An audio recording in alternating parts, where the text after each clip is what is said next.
Hello students, welcome to my channel. मैं हूँ doctor Neeru Chaudhary और हम पढ़ रहे हैं डिस्कनेक्शन। आज की क्लास के अंदर हम लोग कंटिन्यू करने वाले हैं। लास्ट क्लास में हमने 1,2 डाइफंक्शनलाइज्ड कंपाउंड का डिस्कनेक्शन डिस्कस किया था, स्टार्ट किया था। उसके अंदर मैंने केवल एक एग्जाम्पल को हमने एनालिसिस किया था। आज हम फर्दर उसके और एग्जाम्पल्स डिस्कस करने वाले हैं। आप लोगों को बताया था कि बीटा क्लोरोअमीन्स जो होती हैं उनका ड्रग्स के अंदर यूज होता है, क्योंकि ये बढ़िया कैरियर की तरह बिहेव करती हैं, क्योंकि इनका हाइड्रोफिलिक और हाइड्रोफोबिक पार्ट जो होता है बढ़िया बैलेंस होता है। ये लास्ट क्लास के अंदर मैंने आपको दो एग्जांपल्स बताए थे, एक बीटा हाइड्रोक्सीअमीन बताया था और एक बीटा क्लोरोअमीन बताया था। तो आज जो हम एग्जाम्पल लेने वाले हैं, जिसको एनालिसिस हम कर रहे हैं, वो इसी का एक एग्जाम्पल है जिसके अंदर बीटा क्लोरोअमीन है। ठीक है, तो सबसे पहले तो हम इसको डिस्कनेक्ट करेंगे। तो आपको यहाँ पे क्या देखना है कि ये एक कार्बन है, ये दूसरा, जिसके ऊपर ये हेटेरो एटम्स लगे हुए हैं। बट अभी तक हमने जो पढ़ा है 1,2 डाइफंक्शनलाइज्ड कंपाउंड, उसके अंदर हमने देखा था कि एक OH ग्रुप होता है और फिर कोई दूसरा न्यूक्लियोफाइल लगा हुआ होता है। तो यहाँ पर हमको OH तो नहीं दिख रहा है। ठीक है, तो हम क्या करेंगे, हमने ये डिस्कस किया था कि अगर क्लोरीन है तो वो OH के सब्स्टिट्यूशन से ही आया होगा। तो Cl को सब्स्टिट्यूट कर ले OH से। ठीक है, क्योंकि ये OH से ही आई होगी क्लोरीन। तो हम यहाँ पर इस बॉन्ड को डिस्कनेक्ट करेंगे। तो ये जो फॉर्मेशन हुआ होगा CCl बॉन्ड का फॉर्मेशन हुआ होगा। यहाँ पर हम इसको बना देते हैं, जिसके अंदर यहाँ पर हम क्या लगाएंगे, OH। ये OH हमने लगा दिया है, बाकी तो कंपाउंड वैसा ही है। ठीक है, ओके। अब देखिए, अब आपको क्लियरली दिख रहा है कि जो हमने अभी लास्ट क्लास के अंदर एग्जाम्पल देखा था 1,2 डाइफंक्शनलाइज्ड कंपाउंड का, ये कंपाउंड बताए हैं अभी तक मैंने आपको, जिसके अंदर एक OH ग्रुप लगा हुआ होता है और जिस कार्बन पे OH लगा होता है उसके पास वाले कार्बन के ऊपर कोई न्यूक्लियोफाइल होता है। तो आपको अगर आप यहाँ से इसको डिस्कनेक्ट करते हैं तो वही हो जाएगा जो 1,2 डाइफंक्शनलाइज्ड कंपाउंड के अंदर हमने देखा है अभी तक। मतलब ये वाला कार्बन जिसपे OH लगा हुआ है और इस सेकेंड कार्बन पे, सेकेंड कार्बन पे जो न्यूक्लियोफाइल लगा हुआ है, ये वाला बॉन्ड हम डिस्कनेक्ट करते हैं, क्योंकि ये मैंने आपको अच्छे से लास्ट क्लास के अंदर बताया है। ठीक है, तो ये बॉन्ड जब हम डिस्कनेक्ट करेंगे तो ये क्या हो रहा है, यहाँ पे 1,2 डाइएक्स। कौन सा बॉन्ड डिस्कनेक्ट हो रहा है, जो OH जिस कार्बन पे लगा है उसके पास वाले कार्बन और न्यूक्लियोफाइल के बीच का बॉन्ड डिस्कनेक्ट हो रहा है। तो जब ये होता है तो ये किसके अंदर हो रहा है, 1,2 डाइफंक्शनलाइज्ड कंपाउंड के अंदर डिस्कनेक्शन हो रहा है, जिसको हम 1,2 डाइएक्स लिखते हैं। ठीक है, आप यहाँ इसको फर्दर इस मॉलिक्यूल को यहाँ पे लिख सकते हैं, ये बेंजीन है। क्या लिखेंगे यहाँ पर, ये बेंजीन है, बाकी ये मॉलिक्यूल रह जाएगा। अब ये नाइट्रोजन जो है, इसके ऊपर हम क्या लगा दें, क्योंकि इस कार्बन के ऊपर पॉजिटिव चार्ज आएगा और इस नाइट्रोजन के ऊपर नेगेटिव चार्ज आएगा, नाइट्रोजन पर नेगेटिव आएगा, मतलब उसका रिएजेंट जब हम बनाएंगे तो यहाँ हम क्या लगा सकते हैं, हाइड्रोजन लगा सकते हैं। ठीक है, और यहाँ पर क्या आएगा, पॉजिटिव चार्ज आएगा, जिसको हमने डिस्कस किया था कि अगर ऐसी सिचुएशन हमारे सामने आती है तो इसका फॉर्मेशन किससे हुआ होगा, इपॉक्साइड से हुआ होगा। ठीक है, तो ये हम लास्ट क्लास में बहुत अच्छे से इसको पढ़ चुके हैं। ठीक है, आप इसको इपॉक्साइड के अंदर कन्वर्ट कर देंगे। A number of beta chloroamines have physiological activity of an anti tumour activity. ये मैंने आपको पहले लास्ट क्लास में भी बताया है, आप इसको फिर से नोट कर सकते हैं कि बीटा क्लोरोअमीन्स जो होती है एंटी ट्यूमर एक्टिविटी होती है इनके अंदर। यहाँ आप देखिए, ये बीटा क्लोरोअमीन ही है, बीटा पोजीशन पे क्लोरीन लगा हुआ है, यहाँ पे ये अमीन ही है।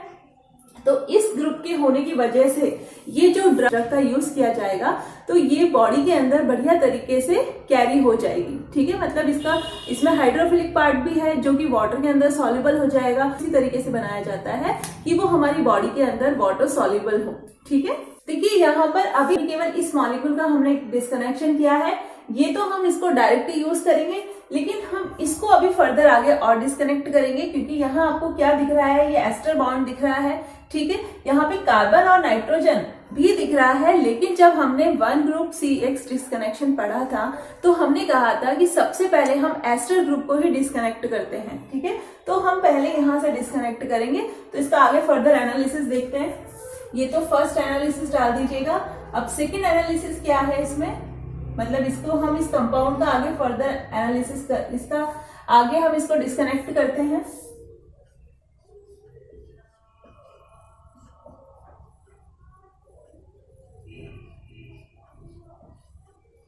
जब हम इस कंपाउंड के अंदर इस बॉन्ड को डिस्कनेक्ट करते हैं तो जब ये बना होगा तो एस्टर का फॉर्मेशन हुआ होगा, तो हम यहाँ एरो पे क्या लिख सकते हैं, CO, ठीक है, एस्टरिफिकेशन हुआ होगा तो क्या बन जाएगा,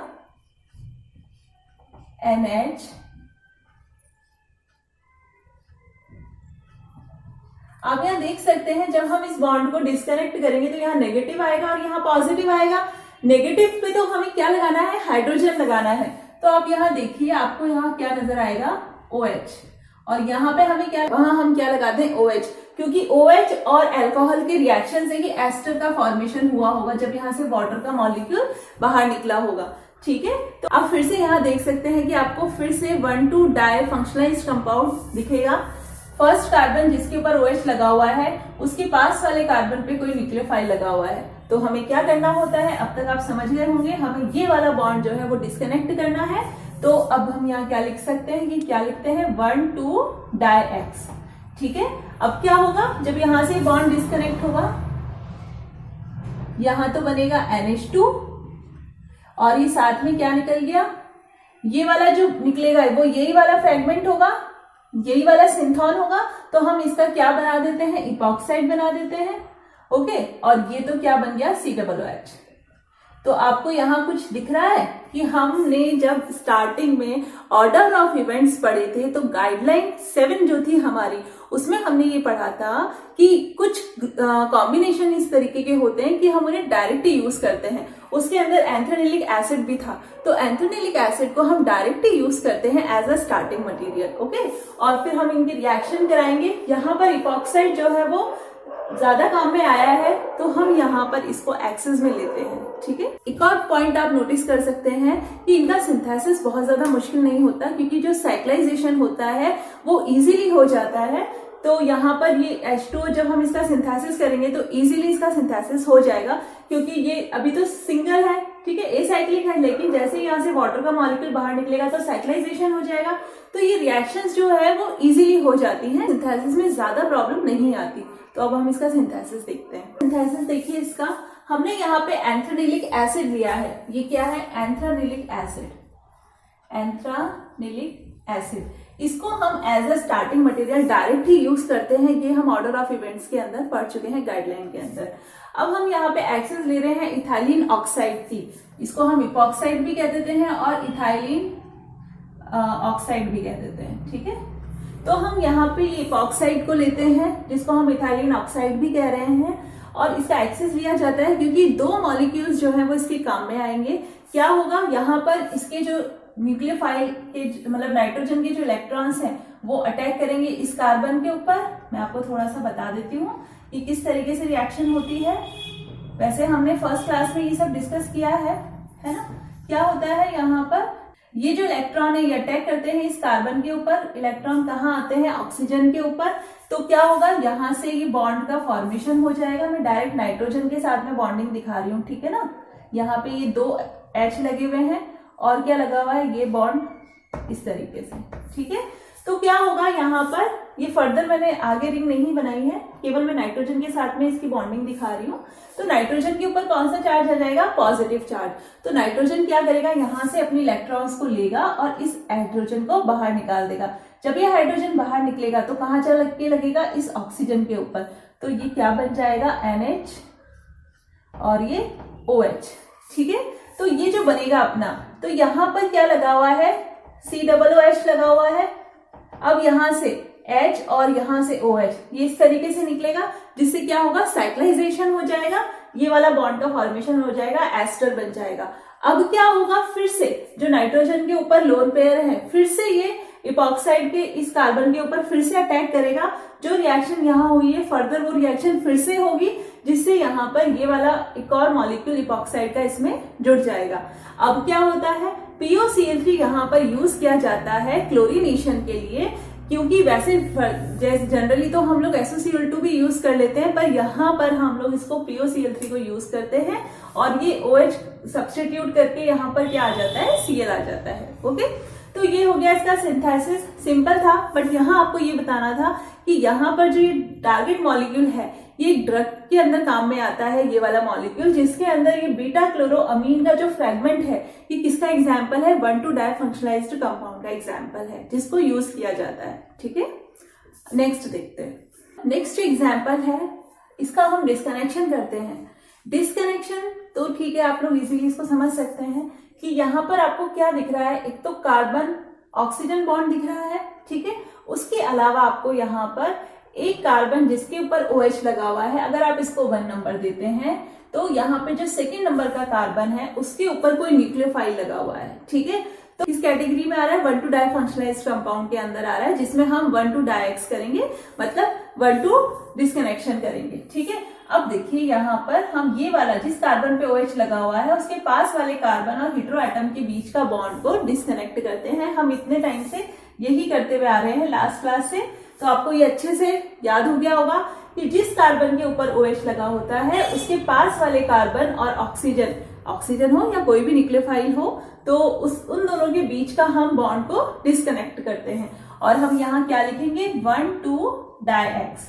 ओके, अब यहाँ देख सकते हैं क्या फ्रेगमेंट्स हमारे बनेंगे। ये ऑक्सीजन के ऊपर नेगेटिव चार्ज आएगा, तो हम इसको किसी H लगा देंगे और यहाँ पर क्या आएगा, पॉजिटिव चार्ज आएगा, तो हम इसको किसके अंदर कन्वर्ट कर देते हैं, हम इसको कन्वर्ट करेंगे इपॉक्साइड के अंदर। ठीक है, तो इपॉक्साइड बन गई आपकी, आप इसको इस तरीके से कैसे लिखें हम इसको, ये ऑक्सीजन, ये इपॉक्साइड और ये फिनाइल। यहाँ पर ये सब्स्टिट्यूटेड इपॉक्साइड हमने लिया है। जब हम इसका सिंथेसिस देखेंगे, अब हम इसका सिंथेसिस देखते हैं तो आपको ये समझ में आएगा कि ये एग्जाम्पल मैंने आपके सामने क्यों लिया है। देखिए, जब हम इसका सिंथेसिस करेंगे तो सिंथेसिस में हम स्टार्टिंग मटेरियल एक तो ये लेंगे और ये लेंगे। ठीक है, देखते हैं जब ये न्यूक्लियोफाइल अटैक करेगा तो 2 पोजीशन है जहां पर ये न्यूक्लियोफाइल जो है अटैक करेगा। तो जब इस तरीके की सिचुएशन हो कि अनसिमेट्रिकल इपॉक्साइड आपके सामने हो, तो अटैक उस कार्बन पे किया जाता है जो लेस सब्स्टिट्यूटेड कार्बन होता है। तो ये वाला कार्बन तो मोर सब्स्टिट्यूटेड है, तो लेस सब्स्टिट्यूटेड के ऊपर ये वाला जो है न्यूक्लियोफाइल अटैक करेगा। तो जब ये अटैक करेगा तो यहाँ पर तो ये बॉन्ड इसके साथ बॉन्ड बना लेगा, यहाँ ये ऑक्सीजन इस तरीके से शिफ्ट होंगे, इस ऑक्सीजन पे आएगा पॉजिटिव चार्ज। देखिए यहाँ डबल बॉन्ड भी बनाइएगा, इस ऑक्सीजन के ऊपर तो आएगा पॉजिटिव चार्ज क्योंकि ये इसके साथ में बॉन्ड बना लेगा। देखिए ये बनता है जिसके अंदर क्या होगा, ये ऑक्सीजन अपने इलेक्ट्रॉन इससे लेगा, हाइड्रोजन बाहर निकलेगा जो कि इस ऑक्सीजन के ऊपर आ जाएगा और किसका फॉर्मेशन हो जाएगा, यहाँ पे टारगेट मॉलिक्यूल का फॉर्मेशन हो जाता है।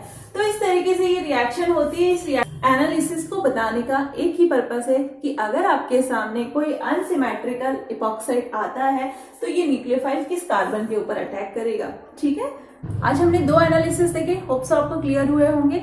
नेक्स्ट क्लास के अंदर हम लोग कार्बोनिल कंपाउंड्स का डिस्कनेक्शन देखेंगे जो कि 1,2-डाई फंक्शनलाइज्ड कंपाउंड के अंदर ही आता है। Okay, thank you.